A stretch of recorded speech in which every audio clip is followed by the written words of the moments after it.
Hi, financial correspondent Jen Rezac here. I am with Calvin Getz. He is the founder of Strategy Financial Group. Now, there are changes constantly coming out of Washington that could have an impact on your retirement. So, Calvin, what should our viewers know about this? Well, I think they should know that they need to pay close attention to what's being changed, whether it's changes with our Social Security system, access to it, how long the money's going to last, changes in tax policy, changes in the amount you can contribute to your retirement accounts or what type of assets you can invest in there. So there are lots of different things that are going to affect healthcare, income, and taxes in retirement.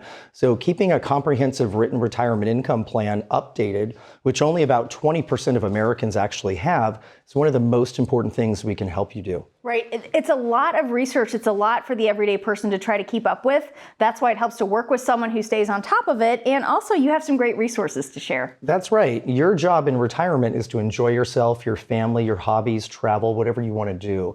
Our job and our team is to make sure that you've got the money in place to do that and that it's going to last and that you're going to be okay.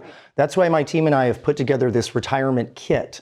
With every day that goes by that you don't have a comprehensive retirement income plan in place puts in jeopardy whether or not you're going to know the answer to that question, am I going to be okay? Right. So whether you're nearing retirement, you've just retired, or you've been retired a long time, the tools in this kit will help you navigate a changing legislative landscape. That's right. So rather than getting lost in some online search, here's some resources that can help you out. Call, text, or go online and get Calvin's free retirement roadmap kit today.